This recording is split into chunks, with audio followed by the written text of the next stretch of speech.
C'est l'histoire d'un petit génie qui a atterri au bon endroit. Une route qui mène à Praia Grande, à 20 km de Santos, au sud de São Paulo au Brésil. Santos, le temple d'un dieu du football, à côté duquel il a trouvé place sur les autels de la ville.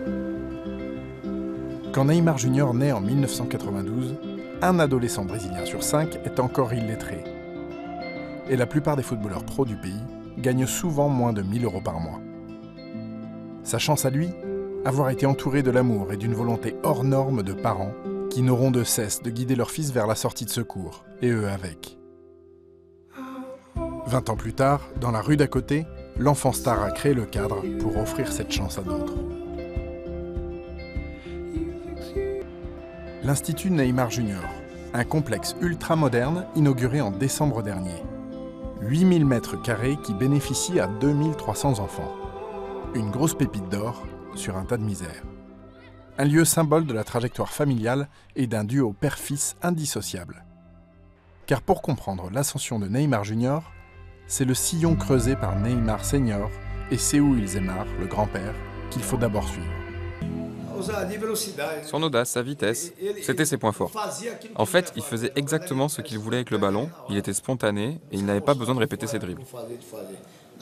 Il était imprévisible et les défenseurs ne savaient pas ce qu'il allait inventer.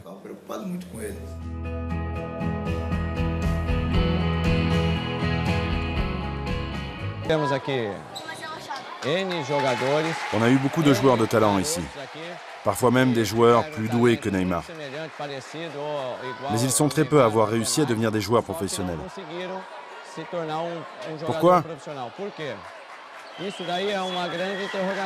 C'est une bonne question. Parfois c'est à cause de l'entourage, à cause d'un manque de soutien familial, ou parce que le gamin n'a pas le choix non plus.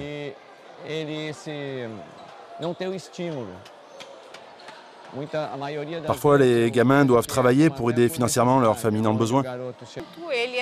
Quand il était élève ici, il jouait tous les jours. Parfois, quand un professeur était en retard, on cherchait Neymar et on était sûr de le trouver sur le terrain. Il adorait cet endroit, cette ambiance. C'était quelqu'un de très déterminé.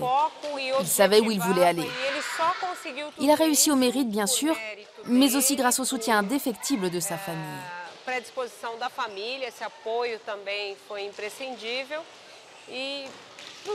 Les autres jeunes peuvent s'inspirer de son parcours. Il n'y a pas que la drogue ou la violence. Il y a d'autres façons d'être quelqu'un de bien pour la société. C'est un message. Neymar est notre exemple. Neymar avait beaucoup d'amis ici. Des amis aussi talentueux que lui. Ils auraient pu jouer dans les clubs brésiliens ou même à l'étranger, mais comme ils n'avaient pas une structure familiale solide, avec quelqu'un qui pouvait les guider et les conseiller, ils sont restés sur le bord du chemin.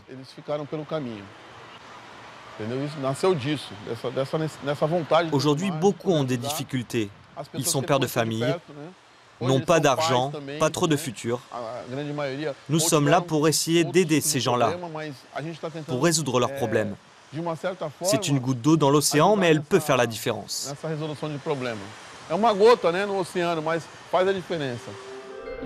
Le 7 mars 2009, Neymar Jr. débute avec l'équipe pro du Santos FC. Seu Ilzenar, le grand-père, n'est pas là pour voir son petit-fils porter le même maillot que son idole Pelé. Il est décédé quelques semaines auparavant. Neymar Senior est là, lui. Jusque-là, il avait l'habitude de dire que Juninho était son fils. Ce jour-là, il déclare être devenu le père de Neymar Jr. et que l'heure est venue de s'occuper à plein temps des intérêts de son fils et de laisser définitivement les années noires derrière eux.